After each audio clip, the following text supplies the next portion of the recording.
For 4 quarters, the Carolina Panthers were outclassed. Oh my goodness. 3 picks, 3 sacks. And overmatched by the Atlanta Falcons. In a division game that was critical to the Panthers' playoff hopes, they were embarrassed at home. The offense struggling in the worst performance of Kyle Allen's young career. In a top-heavy NFC, time is running out for the Panthers. But this is a team that always plays their best football with their backs against the wall, which is where they find themselves now.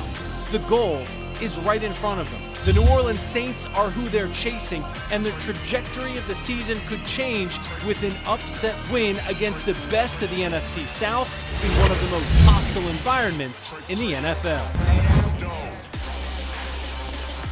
Kyle Allen arriving at the Superdome, surely a little nostalgic. He made his first career start here late last year. All right, how about we wipe the slate clean after last week's loss? No doubt the low point of a roller coaster of a season. The Panthers hoping to start the climb back up today in New Orleans. Welcome to Panthers Game Day. I'm Phil Orban. And I'm Deshaun Brown. This isn't just another rivalry game. This is a game that could make or break the Panthers season. Here's a look at the wild card standing so far. The Panthers are 2.5 games back of the final wild card spot, but they have 2 teams in front of them. That means a lot of things have to go their way to get that final spot in the playoffs. The division has felt out of reach for weeks, but this is actually their best chance at getting to the playoffs. Sure, they're down 3 games right now to the Saints, but they have 2 opportunities to make up ground, including today. The math shows the Panthers' best chance is through the division. The New York Times put together this simulator. It runs through thousands of results to calculate the odds depending on any given outcome. The Panthers are given about a 9% chance to make the playoffs right now, but you can actually see they have a better chance of hosting a wild card game as the NFC South winner than by actually winning a wild card game on the road. So let's run through a couple of scenarios and see how that changes the odds. If they win today, you can see their playoff chances jump to about 18%. And then if they beat the Saints in the final week of the season, that number jumps to just about 32%. They would be 1 game back with 4 weeks of games to make up that ground. They would hold the tiebreaker over New Orleans, so one Saints slip up and the Panthers would control their own destiny. Now, if the Panthers were to lose today, the simulator says, well, it's not great. Let's not work through that scenario until we have to. We'll get to that. We know what the numbers say, but we want to hear from you, the fans.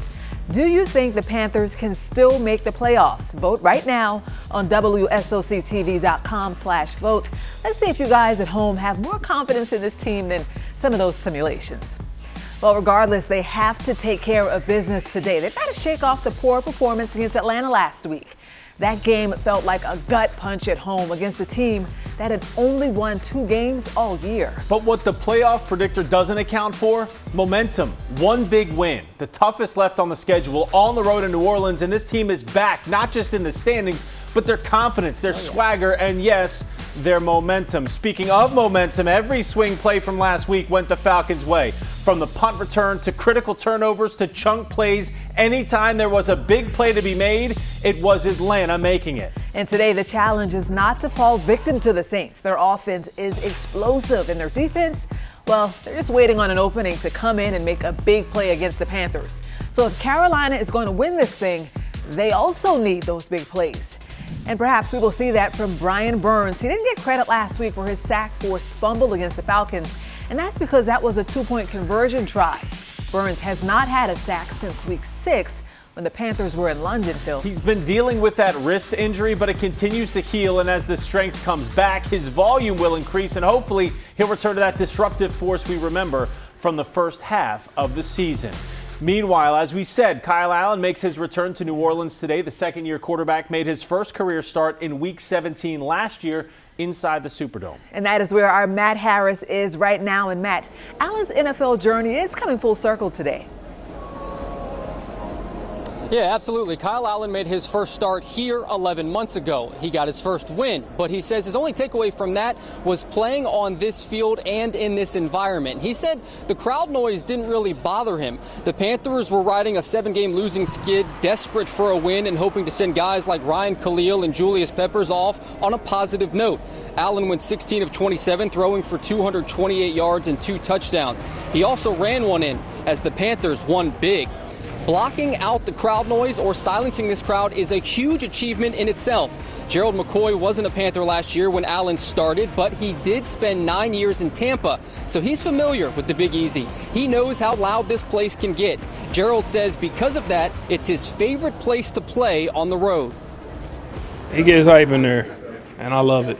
It's one of those places where you can feed off the energy, in the dome. But most places in the NFL are not like that, but New Orleans is one of them. Kyle Allen and the offensive line have to be able to handle the noise here today. And if you're watching the game later, you're going to see fans waving these towels. They're draped on every seat here in the Superdome. Something to keep an eye on. Just one more potential advantage for the Saints here today, guys. Yeah, they got to play through that. Thanks, Matt. We will check back in with you in just a little bit. And you get the sense that Kyle Allen must have liked the energy in the Superdome last year. That was his first NFL start, and Allen helped to take down the Saints in their house to end the Panthers season on a high note. I sat down with DJ Moore to talk about a number of topics, including what he saw in Kyle that week that gave him confidence he could do the job. He had just been put on the active roster a week ago, and now all of a sudden he's getting a start in the Superdome. What do you remember from his mentality and his approach throughout the week? I remember he was just ready to get out there and play and just let it rip. Whatever play was called, he was just going to throw it to whoever's open. He's going to do his best to get it there.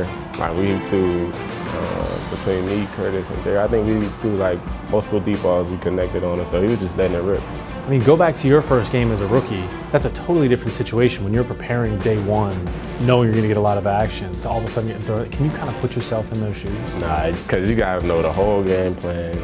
We got to know it, but they got to know it to a point where they can help whoever don't know it. So I probably would be scared, but I'd be showing that I'm relaxed at the same time. Speaking of being relaxed, Norv has said that the more comfortable you get, the easier it is to let your kind of natural instinct, natural ability take over. Obviously, you've had 3 big games, the last 3 games. Have you felt that? Have you felt more comfortable? Yeah, and this understanding the game plan and everything that's going on with Norv, my coach, Kyle, what Kyle wants, especially because at the end of the day, you just gotta get open for him so he can throw you the ball. So I feel comfortable just getting open for him. How pleased have you been with your own development? You know what I'm saying? Because it's got to be a process for you, like a young guy, and especially trying to play all 3 positions, right? So for you, learning everything, getting everything down, and then trying to kind of build and grow and develop, how would you kind of grade yourself? Just learning all 3 positions is it's going to be difficult, but when you put the time in and study over and over, and then you got the older guys in front of you, like last year I did, so I got to learn and pick up where they probably left off because, Torrey got hurt and Funch got hurt, so I had to step in and know all 3 because we was all interchangeable. Have you found that being in the NFL is more of a job or more enjoyment for you? Do you know what I'm saying? Where's that balance for you? It's a balance when you in meetings. That's the job right there. But when you get out there, it's fun.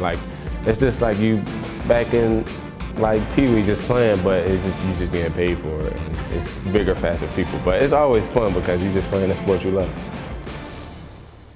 In part 2 of our sit-down, how advice from Jarius Wright helped turn DJ Moore into one of the Panthers' top offensive weapons. On defense, the Panthers are going to have their hands full yet again. The Saints do a really good job of protecting Drew Brees. The Panthers' pass rush, though, they have led the league all season long, posting 39 sacks through the first 10 games. Right now, they are on pace to set a franchise record. But the Saints have been exceptional, especially when it comes down to keeping their QB on his feet.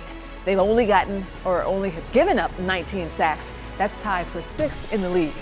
Needless to say, getting that pressure against a guy like Drew Brees is a must. Yeah, he missed 5 games earlier this year after injuring his thumb against the Los Angeles Rams in Week 2. Since returning, he's looked as good as ever. In the 3 games since his return, Brees has thrown for nearly 900 yards, limiting mistakes. He's completed 76% of his passes, throwing 6 touchdowns and only 1 interception. He also has the 2nd highest 3rd down conversion rate. But when a healthy Drew Brees comes off the field, it is always 3rd-string quarterback Taysom Hill stepping in his place. The Saints have been known to use Hill in a number of trick plays, but he can also line up as a wideout or as a running back. And while Taysom Hill might be used to confuse defenses, there's no disguising what you're going to get from Alvin Kamara. Nope. Perhaps the Saints' most dangerous and versatile weapon. The Saints running back is still looking for his first 100-yard game of the season. He faces a juicy matchup against the Panthers team that has struggled against the run this season. Gerald McCoy said Kamara reminds him of Christian McCaffrey. And listening to Luke Kuechly's description, he could be talking about either dynamic running back. I think if you ask, Sean Payton and Drew about what you would want in a running back, I think a lot of it would be what Kamara can do. He can run inside. He's really good in the pass game. He's good in the screen game, and he does a lot for him. Time to focus on some positives. Next on Panthers Game Day, Christian McCaffrey has been setting records all season, but last week he reached a milestone that only Herschel Walker has accomplished. Plus, these real kids, real faces, real dreams. Dontari Poe and other Panthers went behind the halls of a local juvenile facility. Their hopes to inspire in the moments that made this trip so special. And mediocrity will not be tolerated. What Cam Newton's injury and the Panthers' performance today could mean for the organization's future. Next on Panthers Game Day.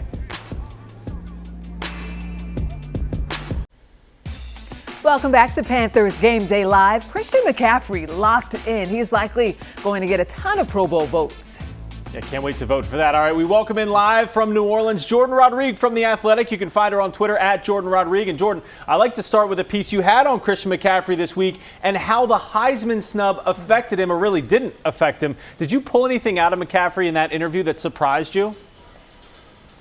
Yeah, I did. I mean, I was surprised, to find that the angle wasn't really so much about that award itself and losing out on that award the year he broke Barry Sanders' all-purpose yards record in college, but of what one Heisman voter said to him.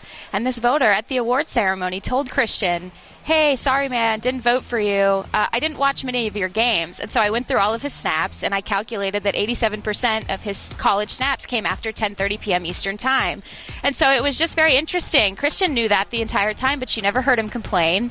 And it's really that comment, not so much losing the award, but that specific comment has kind of fueled him over the past few years as he starts to chase greatness. And I think that's impressive of the young man and very telling of his character that I had to really pull that out of him. He didn't really, it's not something he wears on his forehead, but he's so motivated by, someone giving him that comment and just by the love of the game and wanting to just run around and play football with his friends, as he puts it.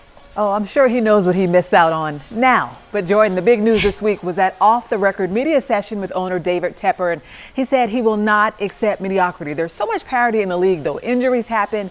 It's unpredictable. We see teams in the Super Bowl miss the playoffs the next year, not just the Panthers. So what do you think he means by all this? Well, this team is largely a 500 team. It's been that way for the last 25 years. And so as David Tepper goes about really overhauling the infrastructure of the franchise and the financial model of the franchise, this last year, his entire goal has been to completely overhaul the business side. Well, now it's also time for him to turn his attention to the football side as well. So I expect to see big changes coming up. Now, whether that means coaching staff or not, I think these next few games are extremely important for the futures of a lot of the personnel on staff because, like he said, they have to be winning football games. Right now they're in a little bit of a rut, and they need to jump back out in the front of the NFC South, and that probably should start today. All right, Jordan, quickly, you touched on it, but what kind of pressure is there now on Ron Rivera, as you said, and what could that mean for how he approaches the rest of this season? Well, there's been pressure on him since David Tepper took over. When you have a new owner like this, you want to make sure that you're proving that you can be the answer for long-term success. Ron Rivera needs to win football games, and he's known that, and he wants to win football games. He knows that. Kind of been hard to do for him with the injuries this year. So he needs to continue to win games, and he needs to prove to David Tepper not just that he's winning, but he has a plan to sustain success and a winning record in the future as well. She is Jordan Rodrigue from The Athletic. Thanks, as always, for your time, Jordan. Thank you. Hey, do not forget to vote on our poll question this week. We want to see how much confidence that you as the fan base, how much you still have in this team. Do you think the Panthers can still make the playoffs? Vote right now. Results are coming up at the end of the show. New Orleans is well known for their seafood dishes, but here in Charlotte, there's a place Greg Olsen and his family like to go when that craving hits. This week, Kara Olsen took our Elsa Gillis to a local spot with a view just as good as the food.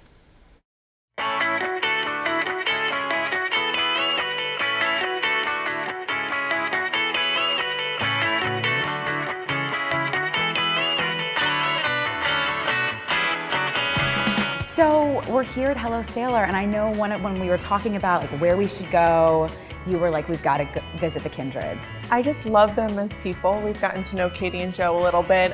We love their restaurants. We love the food that they've brought to Charlotte. And after spending some time with Katie Kindred at her and her husband's second restaurant, Hello Sailor, myself, I'm in love too. Come on in. Katie joined us as we devoured several incredible seafood dishes from the kitchen and talked first about how she and Joe first met while working at a hotel in Chicago. She, a sommelier by trade as the wine director, and he is a sous chef. I gave my notice because I was moving to Italy to work for a winery and for a chef out there. Right before I left, he was like, I like you a lot, let's date. And I was like, okay. And so we had this incredible summer where we drank like all this beautiful wine and got to know each other. And then I went off to Italy and he decided he didn't want to let me go. So he came out there and that's our daughter's name is Alba because he proposed to me in Alba, Italy. So yeah, it was awesome. And then That's such a cute story. Isn't that a beautiful love story? Oh my God. It's too pretty. I don't want to touch it. We just need the cameras to turn off. I know, right? And So then we this can is about to really, get yeah. This is like when you're like, all right, just take your videos. And this is a lobster roll. It is pretty classic. We add the herbs, which we like, and we add Meyer lemon. And then we make the bread in-house with Kindred's milk bread. And the watermelon. One of our sous chefs is from Mexico, and he makes this al pastor spice in-house. So a lot of times your chefs get to like inspire different items on the menu. Sure, yeah. Encourage that. 100%. Do you want to try the watermelon? Oh, sure, thank you. Right. Open up. No, just kidding. Yeah, this is what we've been doing. She cuts my food for me. Yeah. That is not It's our awkward at all. routine. Before leaving, we just had to step outside. This place is really fun in the winter because it kind of turns into like a lakeside lodge kind of vibe. It's absolutely clear why Kara loves this place. Man, oh man. I don't know how Elsa gets to do all this fun stuff, but Can we do these cooking segments live? Yeah, we'll switch in the it. She'll studio? host next week, and we'll go. We gotta go eat to the cool restaurant. All right, still to come on Panthers Game Day. Over the years, this has been a heated rivalry filled with physical exchanges. We're going to look back at the Saints matchups to remember next. The only thing that worries me is the whole CTE thing, the concussions. That's exactly why Bruce Irvin doesn't let his kid play tackle football. His concerns about a sport that's made him so successful. And we are going behind enemy lines, the Saints' biggest strength that could hurt Carolina, next.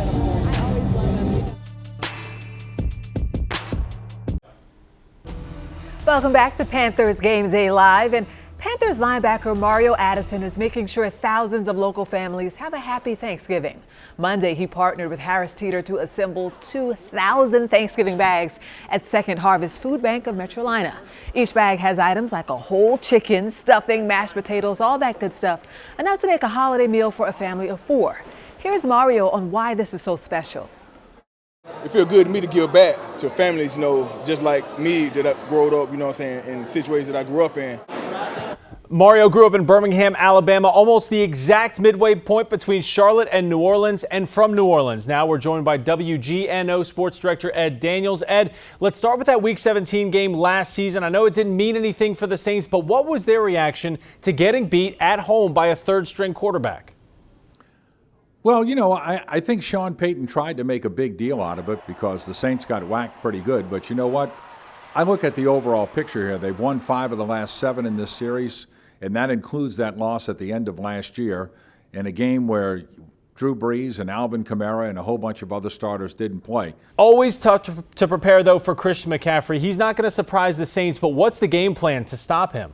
Well, you know what? The Saints have a pretty good defense. They've done a good job of being able to rush the passer with 4 and drop 7. They're a more impressive defensive team than they are an offensive team. And I don't think you've been able to say that since Drew Brees and Sean Payton arrived here 15 years ago. Yeah, that's a great point. All right, now, Ed, is there any danger that the Saints are looking past this game with that revenge game against Atlanta next week?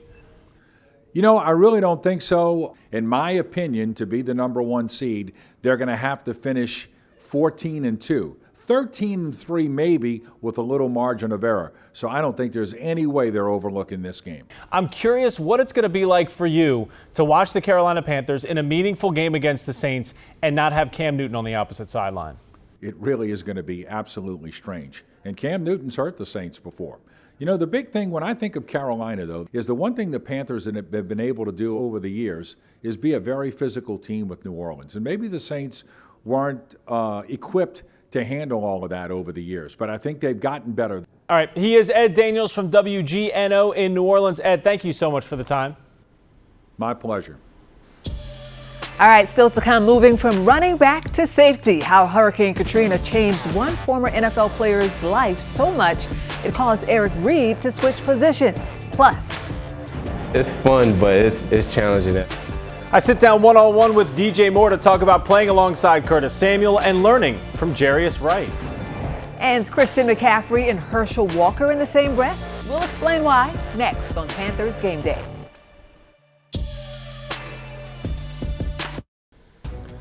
Welcome back to Panthers Gameday Live. That defense has its hands full today with this man, Saints running back Alvin Kamara, a threat on the ground and through the air. On this show alone this season, we've grouped Christian McCaffrey's accolades with Hall of Famers like Marshall Faulk and Jim Brown, an MVP winner in Adrian Peterson, and after his performance last week against Atlanta, he joins another iconic name. As of right now, Christian McCaffrey has 2,500 career rushing yards, but don't forget to add another 2,000 receiving yards to that. Only one other player has done that in his first 3 seasons. That player is Herschel Walker. McCaffrey is quickly rising among the NFL greats and threatening records every step of the way. Right now, he's on pace to have the most scrimmage yards in a single season, breaking the previous record set by Chris Johnson. Out of the guys on this list, McCaffrey is also the fastest to 1,000 rushing yards and 500 receiving yards, all in the same year. And all season long, Christian McCaffrey has been the catalyst for this Panthers offense. He is the guy that defenses have keyed in on and still haven't figured out how to slow him down. The Saints attack you from a variety of angles. Alvin Kamara is the versatile back. Michael Thomas, one of the best receivers in the NFL. But for New Orleans, it all starts with Drew Brees, which brings us to our keys to the game. Keys to the Game is brought to you by Charlotte Gastro, the keys to your GI health. This game could go one of 2 ways, but if it goes bad, there's a chance it goes bad in a hurry. The Saints can score quickly with a variety of weapons and a desire to attack defenses and get them on their heels. That can't happen today. Absolutely not. Now, the Falcons pulled off the upset by attacking Drew Brees with relentless pressure. They forced him into mistakes that he doesn't normally make. Speaking of, it would be nice for the Panthers to get back to what they've done so well during their 4-game winning streak. That's when they forced 14 turnovers. In their last 2 losses, though, they haven't forced a single one.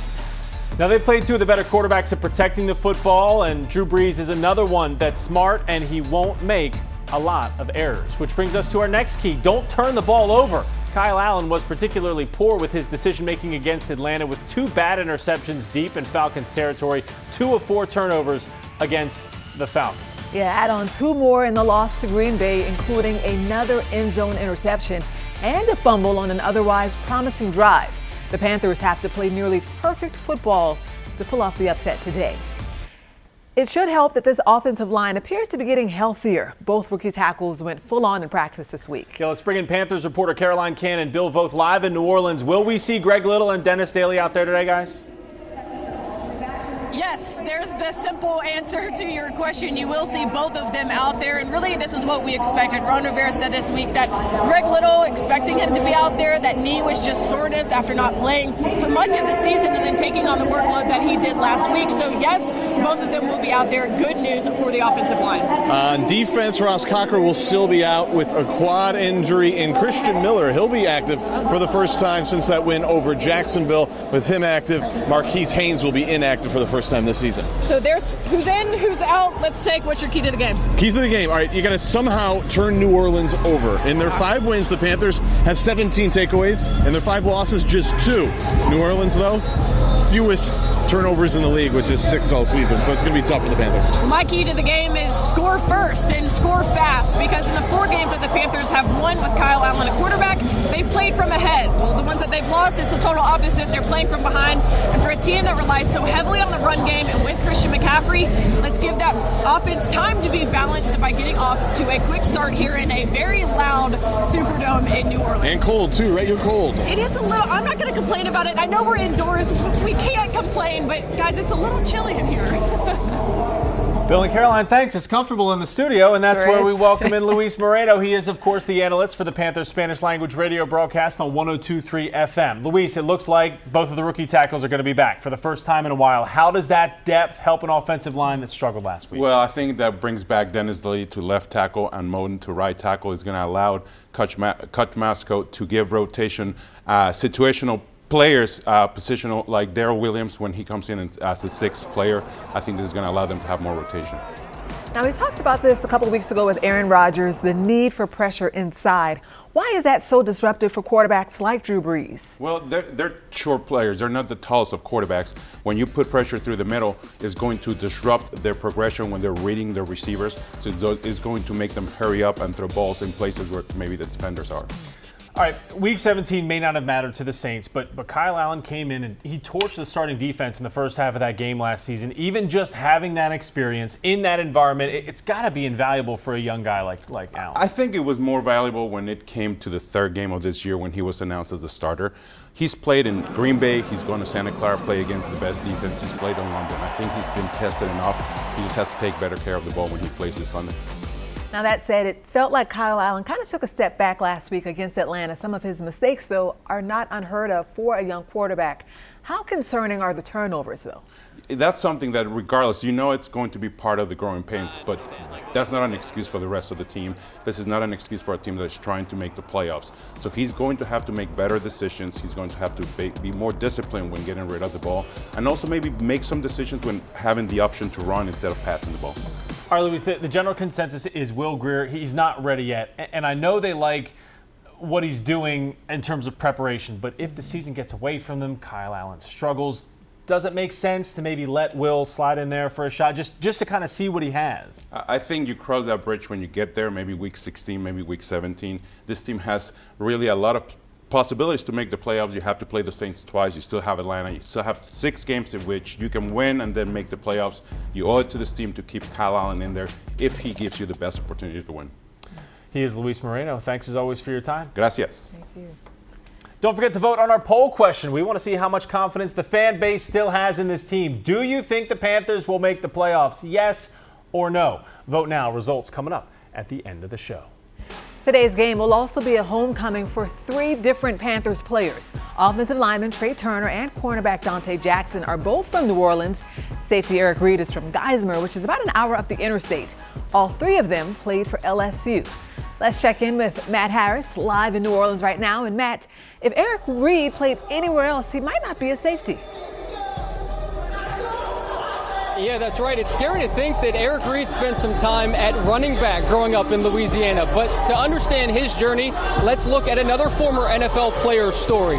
In 2005, Hurricane Katrina hit New Orleans, causing more than $150 billion in damage. Homes were toppled, buildings ripped apart. Former Packers running back Eddie Lacy was among those who lost their home in the flooding. Forced to move, his family bounced around until settling into a trailer an hour north of the city in Geismar. He started school at Dutchtown High, the same school where Reed was the running back. Well, that didn't last long. Lacy took the job, and Reed moved to safety. They put together a string of winning seasons before Reed left for LSU and Lacy for Alabama. A few years later, Eric Reed said that his brother made that same move at Dutchtown High because current Redskins safety Landon Collins was the team's running back. Matt, thank you so much. We'll check back in with you in just a little bit. Now, in case you missed it this week, we shared a story with you, a very important topic about the safety of football. Yeah, Panthers edge rusher Bruce Irvin is among a growing number of parents who won't let their kids play tackle football. For my son to only be 6, and for him to be full pass, taking hits to the head hitting off the ground, me and his mom thought that wouldn't be the best idea for him at his age right now. And he's not alone. The number of students playing high school football has gone down in North Carolina over the last 3 years. Irvin has made a career playing the sport he calls violent, so he knows the effects it has on the body. He's had 4 surgeries for his hip, shoulders, and knees. That's why right now his 6-year-old son Braden only plays flag football so he can learn the game in a safe way. Irvin says it puts him and his wife's mind at ease about his biggest fear, concussions. I mean, anybody can get a concussion, but how do you diagnose a 6-year-old? How does he know he has a concussion if you get one?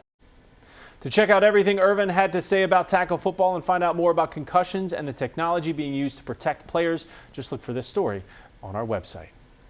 That environment was off the chain. It was loud. Still to come, I sit down one-on-one with wideout DJ Moore to talk about playing in New Orleans and his growth since draft day.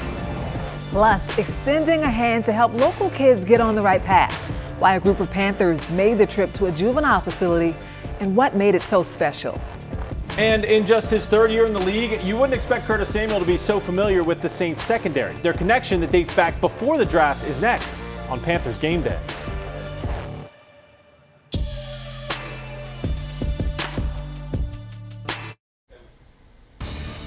Welcome back to Panthers Gameday Live. General Manager Marty Herney arriving at the Superdome. And man, a big game there. Trey Balson, he's right behind him, always bringing the energy in that secondary. They're going to need that today. They have their hands full with Drew Brees.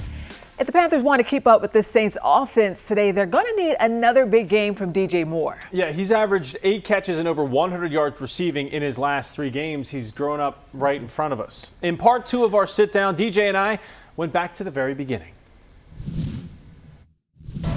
Can you take me back to your rookie season and what those first few reps were like, and kind of what now you would tell DJ a year ago about what to expect his rookie year? Shoot, just be on top of everything and just don't worry about the defense because they always going to be there. Just know where you're supposed to be at on the field and be in the right spot for the quarterback to throw you the ball. Jarius had high praise for you a couple weeks ago when I sat down with him. He's another versatile guy. He's a 3rd down guy that you've kind of risen to that challenge as well. What have you learned from him? I just learned from him that you got to take what you practice, how you practice, and what you do at practice to the game, because practice is just not live, but it's live enough that you know what's coming. So in the game, you just be like, oh, I got it. It's going to be right then and there. You know where the ball's going to be, and then you could just make a play after that. What's it been like playing with Curtis? You guys have kind of come up together. What's it been like to kind of lean on him? I'm sure he's leaned on you going through those growing pains together. I mean, it's fun, but it's challenging at sometimes because, you know, we still are young, we still learning, but at the end of the day, we just know our abilities and what we can do when we have the ball in our hands. So we just go from there, and then once we get the ball in our hands, you know, everything else just falls in place and the fun starts. So that's kind of cool. Going to the Superdome on Sunday, it's such an electric place to play. What were your memories like from that game last year? Just the environment, and how excited are you to go up and kind of show it a little? You guys, I feel like you guys need to bounce back. You need to kind of show it a little bit. How excited are you to get out on the field again? Real excited because the last time we was there, we had won. So going back to that crowd and that environment was off the chain. It was loud. Really could hear Kyle, but at the same time, we came out with a win. So why not go do that again? DJ Moore's performance could really be the breaking point for the Panthers today against a Saints defense that does not let drives linger. Let's bring in Matt Harris now, live in New Orleans. Matt, extending drives could also be a challenge today. Absolutely. This Saints defense will bring flashbacks of the challenges the Panthers faced in San Francisco. The 49ers statistically rank top in the league in not allowing 3rd down conversions. The Saints, not far behind, currently ranked 5th in that category. Conversely, this Panthers offense has one of the worst 3rd down conversion rates in the NFL. Last week against Atlanta, they had 14 chances on 3rd down, but only converted 2.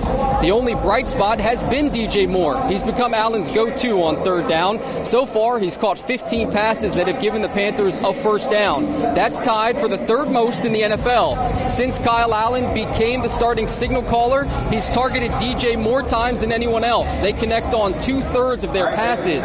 Only pass catcher Allen has a higher percentage with is Mr. Reliable, Greg Olsen. That connection has actually helped DJ Moore put together 3 really good games back to back. In the last few weeks, Moore has had the most receptions in the NFL and the second most yards. And currently he's on pace for 1,000 yards. If he gets that, he'll be the youngest Panther to ever do so. Thank you so much, Matt. We'll see you in a bit. Yeah, it's getting loud there, huh? This will be the secondary the Panthers are facing today. 3 of them have something in common. Cornerbacks Eli Apple, Marshawn Lattimore, and safety Von Bell all went to Ohio State. There, they were teammates with Panthers wideout Curtis Samuel. Lattimore will not play today, but Samuel still looking forward to the reunion against his former college teammates. Anytime you get an opportunity to go against guys you play with in college, it's always fun, but it's going to be even better, scoring touchdowns. Preparing for the Saints, or really any team in this league, is a full-time job, but several Panthers players still found time to give back this week. This wasn't a holiday event or a pep rally. This was an investment in quality time. Their mission started the moment they walked through these doors. Only this stop wasn't quite like the rest. There's some misconceptions that people may have about juvenile justice. We're here to help these kids as opposed to punish them. So these kids are here to improve their lives. It's also why this group of Carolina Panthers initiated this visit to Stonewall Jackson. It's a juvenile facility for young men who've taken a turn down the wrong path and could use a hand to get on the right one. A lot of people see them on the news or see their cases and they're just another number on the jacket. But at the same time, these real kids, real faces, real dreams. In this story, you won't see their faces. You didn't need to. The excitement in this room was palpable. See the swag? Okay. And man, was it contagious. There's obviously I don't know if it's shyness, if it's trepidation, whatever, but there's a hold back. But immediately when the Panthers get out there and start working with these kids, they become kids again. Their day didn't end with football. From there, the group shared their personal stories behind closed doors for hours. We from the same place, so I know a lot of people just like them. I'm just like them. I wasn't always the guy that you see in front of this camera right now. It's differences, it's changes that were made for me, for my family, to help me out. That change can often take time. It's why spending more time is part of the mission. It's good for me being here, but at the same time, I'm not the only one that can be here for these kids. Yeah. And I know we just heard from Poe in that story, but that's because he actually stepped out of the room for just a few minutes while the other guys continued to pour into these young men. You probably noticed Ross Cockrell was also there, Chris Manhertz, but also Andre Smith and Panthers legend Julius Peppers. Still to come, we revisit the most memorable moments in the Panthers-Saints rivalry. And don't forget, we are closing our poll question in less than 2 minutes. Vote now. Results are next.